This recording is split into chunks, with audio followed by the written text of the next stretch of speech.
Welcome to the special podcast series of Bridging the Gap, where emergency managers and industry experts attending the 2024 International Association of Emergency Managers come together to discuss the current and past challenges facing emergency management. Join us as we explore insightful recommendations for improving efficiency in the field through the latest trends, solutions, and expert advice. Tune into the conversation that's shaping the future of emergency management. Welcome again to another Bridging the Gap podcast presented by Summit Exercises and Training. We're here this morning again at the International Association of Emergency Managers. Joining me this morning is Jeremy Urekew from Garner Environmental. Jeremy, welcome. Thanks for joining us, man. Thank you. Good morning. Glad to be here. Well, so tell me a little bit first about you, Garner Environmental, what you do, and what makes you tick in terms of the emergency management world? Absolutely. Well, Garner Environmental is a disaster and emergency response company that's based out of Houston, Texas. We spend a lot of our time in Florida, in the Carolinas, Louisiana, Mississippi, all the coastal areas that are impacted by hurricanes and flooding a lot. That's mostly our bread and butter of what we do. And we also have a very strong presence in New York City, working in flood control there, and also in some of the asylum-seeking populations that are working there, and the incident management side of that. So we lend our expertise to jurisdictions to solve whatever problems that they would have, and sometimes that's getting a large crane, getting a barge to bring someone over to Sanibel Island, and sometimes it's offering some emergency management or incident managers to lend some expertise to be able to solve some problems like logistic staging areas or operations section chiefs or whatever we can do to supplement some of the staffing. That's a good synopsis about Garner. Tell me about you and what makes Jeremy tick and what brings you to Garner, and especially what brings you here to IAEM and what you do in terms of not just Garner but in the community as a whole. Well, coming from the public sector, my entire career through emergency management and then through the fire service, hazardous materials response, and a little bit of counterterrorism work, when it came time to kind of hang up that hat and move on somewhere else, I kind of felt like there wasn't a lot of options for me. So in the private sector, Garner offered me a venue to be able to kind of exploit the things that I've been doing for the last 25 years and to be able to capitalize on That's those. A great point, and it cracks me up because we're both HAZMAT techs, and we both have beards. So. Don't tell anybody. I'll shave if I need to. I've got a shaving kit in my go bag. No, don't worry. I'm 134 compliant, I promise.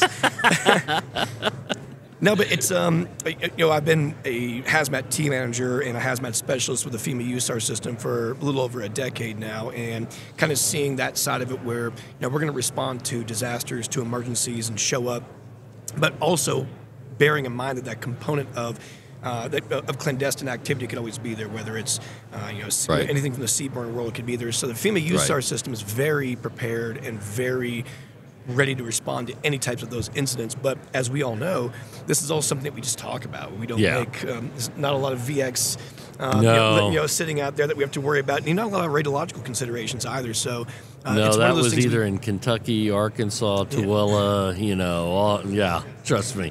Been there, done that. Go ahead, I'm sorry. No, you're fine. So it's neat to be able to work for an organization, a company now that says, what do you bring to the table and what market can we get into to help people during disasters and emergencies? Because municipal governments just get so bogged down so quickly when you have a disaster. And we see it every single time we respond anywhere. Is the first thing that breaks down is the management of the emergency management. And we can talk more about that. So I think being able to supplement that staff and be able to take any load off of any emergency manager's plate is very, very, very critical during a disaster response. So how do you reconcile? I don't even know if that's the right word, but the private sector component, such as Garner, and the public-facing emergency management piece. Explain to me a little bit about how that works. I don't think it works really well, to be honest with you. I'd like to see a lot more of when the public sector is taxed in its capabilities and abilities, that it reaches out to the private sector more to say, what can you do, and how efficiently can you help do it? However, there's always been a line drawn in the sand, and I find myself towing that line a lot because, today I'm wearing a hat where I'm, flying in a helicopter. I'm a search and rescue specialist for a public sector agency. And then in 2 hours, I'm going to get off that helicopter, land, and I'm going to do private sector work in flood mitigation for another state. And it's a very difficult line to tow, but I think we could break down that barrier and before the disaster, before the incident, explore and bridge those partnerships. There's so much assistance that so many different firms and so many different public or private sector entities could provide that public sector without a problem. I mean, that's a great point. In full disclosure, I'm both a public sector and public safety responder currently still, but I work for a private sector company. And there's a tremendous amount of us, meaning you, Jeremy, me, Ron Crane, who do a lot of work in both worlds. We've got one foot in one world and another foot in another world. And you bring up a very good point. It's hard to reconcile both of those because we've got a ton of experience and expertise, but when the balloon goes up and it all goes to hell in a handbasket, you're reaching out to a community and they've already got, you've got a lot of these communities only have one emergency manager, if at all. Right. Or they've got a county emergency manager for multiple jurisdictions within a county, and they're covered up. Yep. Talk to me a little bit about some of the stuff that you were doing in Asheville, North Carolina, and how did that come about, considering we're talking about this private and public sector connection as well as disconnect? Yeah, absolutely. Our the FEMA USAR system obviously activated almost every single team between Florida, Georgia, and North Carolina. And the team that I'm with was actually deployed to North Carolina and Florida. So I did not go as a public sector employee. I went as a private sector representative for Garner. And one of the things that we started doing off was day one. Obviously, there's no power. There's no water, and if there's no water, there's no sanitation. If there's no power, there's no sanitation. So one of the things that Garner does very well is we can bring in sanitation components from all around the United States and be able to make sanitation, trailer camps for people. Things with laundry, showers, restrooms, the things Been that there, people done need. that. Yeah, and not necessarily the most glamorous business, but when you start looking at basic needs, it's very high up there. Right. And we've got a pretty robust network throughout the country now on how we get people fed and how we bring them in water. But that missing component is making sure that they're sustained outside of that so they continue recovery efforts, search efforts, and then getting back on track. So while we were there, we set up kind of a temporary logistics staging area in a bus garage or a bus parking lot in Buncombe County there in Asheville. And then we kind of had to move that as we grew its footprint pretty big. And I think our peak probably 3 weeks ago, we were doing about 350 different missions between providing armed security, water pressurization to critical infrastructure, nursing homes, hospitals, that sort of thing. Then obviously the sanitation component, and even things like, hey, we need to get a amphibious track code to be able to get out into the water and pull things away from this dam. We're the green light. Like, give us a buzz. We'll get to yes. We'll figure it out. We're not sure how we're going to do it, but we're going to get there and figure it out. We'll figure it out, exactly. And that's where that private sector does a really great job. That's beyond what the public sector is usually capable of handling, especially when all of their assets have been negatively impacted by that disaster. Hey, we usually would have a city garage, a Department of Transportation, but now it's underwater, and all that equipment is no longer usable. So that's the big footprint that Garner has currently in North Carolina, and we'll be there for, I'm sure, months to come to support whatever operations need to happen. Well, good on y'all for helping out those folks that were heavily impacted. Ironically, I was in the area as Helene was hitting and leaving the area as the rain bands were coming through. So we got out just in the nick of time. Talk to me a little bit about, though, you've got a very long and varied career. And one of the things that we want to try and capture in these podcasts, and pun intended, bridging the gap between folks like us who've had a lot of experiences, both good as well as maybe not so good, have done a lot of stuff, have done a lot of crazy stuff, probably stuff we shouldn't have done, and we're like, oh crap, after the end of it, going, holy crap, how the hell did I get out of that one? And to those folks that are coming up in emergency management? Well, I'll hit that with two different responses. Yeah, please. Number one's going to be, I really believe that one of the biggest impetuses to people being able to move forward in emergency management when a disaster really comes is our inability to trust, which makes complete sense because, when I was a fire captain and I had my crew, and you could give me 20 companies to this fire, but at the end of the day, I really just want to go in with my company of guys that I train with every day. Yeah. And even though there's plenty of other extremely competent individuals at the scene, I know I can put everything on their back. So as emergency managers, we get put all this responsibility. It's the day-to-day. It's coming up with the emergency response plans. But then when a disaster comes, you're kind of the HMFIC. You're the big cheese. So it's really difficult for an emergency manager to step out and say, is this going to come back to me?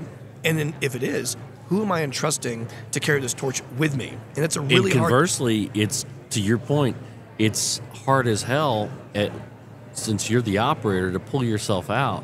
Absolutely. And, emergency management isn't the tip of the spear. It's that support component, trying to gather up all of the resources and everything else, and divorcing yourself from being that tactical component, that first line component, and that, and supporting everyone else.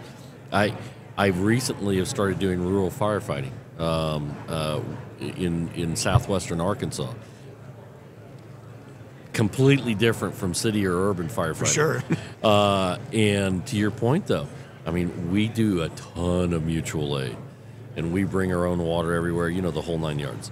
But it's still, even though we know those other fire departments that we're working with, I'd rather be with my group. I'd rather be with my guys, with my department, because I know them. I've chewed the same ground with them. But you and your crew can't handle everything, and that's where we get really bogged down. Yeah. But that's also where conferences like this are amazing, because the only way for us to be able to build that level of trust, where I feel comfortable pulling that red handle and bringing somebody in here that I don't really know, is by making connections ahead of time. Because when it's N minus 1 hour after the event, nobody wants to. Who are you? No, I don't trust you.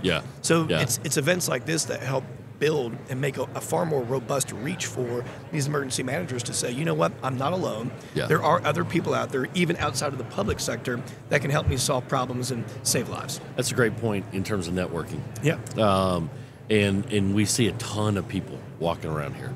I think I don't know. I haven't looked at the membership or the conference attendance, but I wonder what the ratio is between private sector folks as well as public sector folks here at the conference. I don't know. That'd be really interesting to look at. I think they said there's like 2,500 people that came in attendance. So that's a lot. We've done a few of these. This one's very well attended. No, it's good. I would say on the second part of your question there is like, what can a new emergency manager do, or what can anybody do to kind of get outside of that public sector or into the private sector, or vice versa? And just look at the options. There's a lot of firms out there, a lot of private firms that are always looking for seasoned emergency managers to be able to supplement different tasks. And there's a lot of counties out there that have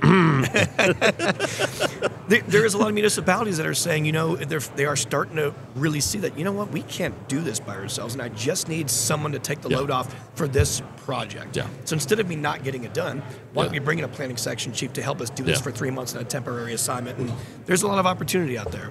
Well, and truly not trying to get political, but with the recent election, and you see all the different moves and everything else, I wonder if there's going to be more of an emphasis, to your point and mine, about the integration of the private sector with public sector emergency management, and seeing how we can marry the two to really benefit the community at large.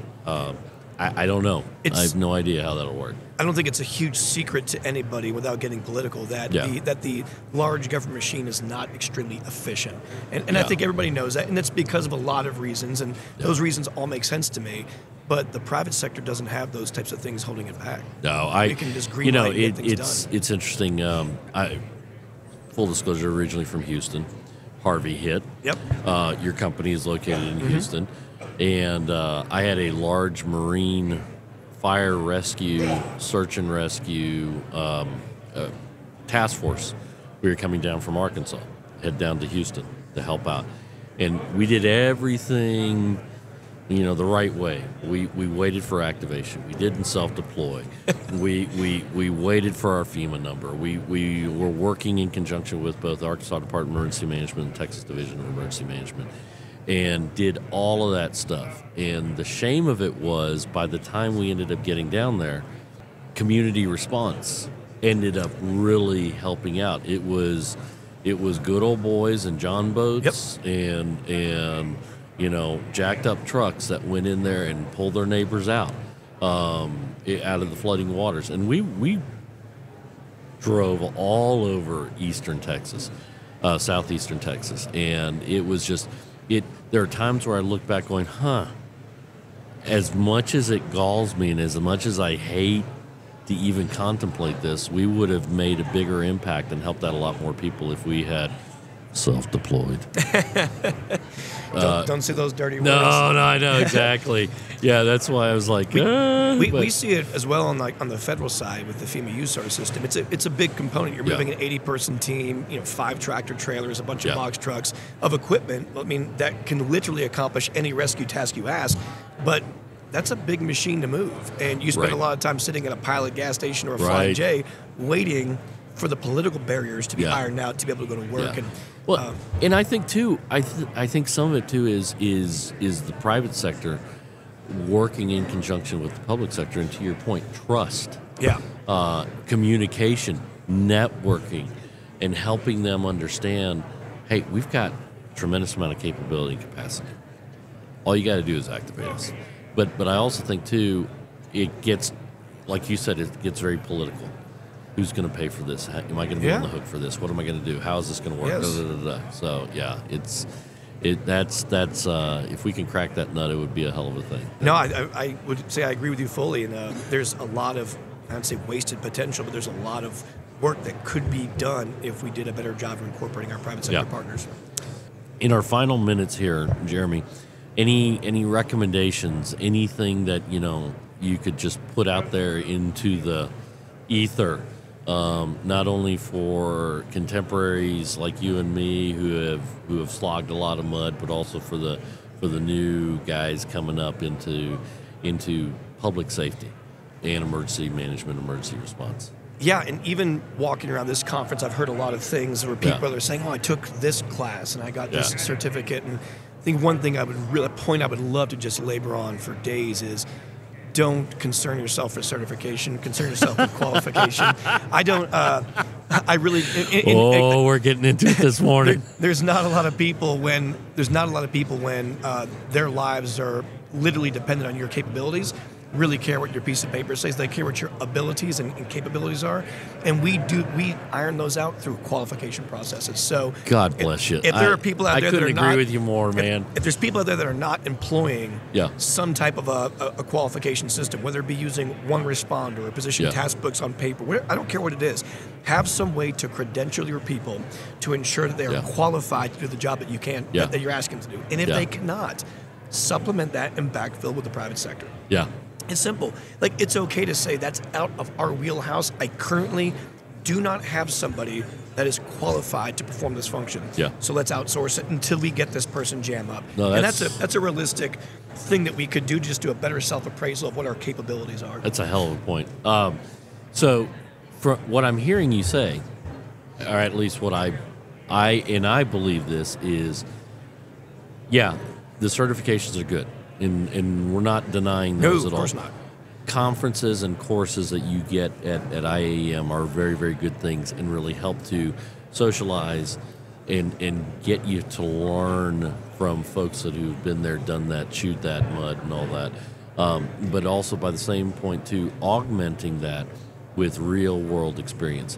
Yeah, you can go right from college, from an 18-year-old kiddo to having a degree in emergency management and being, on paper, the right pick for that job. Exactly but never literally being out there and getting rained on and being without hours of sleep and making decisions after being up for 3 days. And those are the things that I always say competency is a sandwich mixed between experience and training.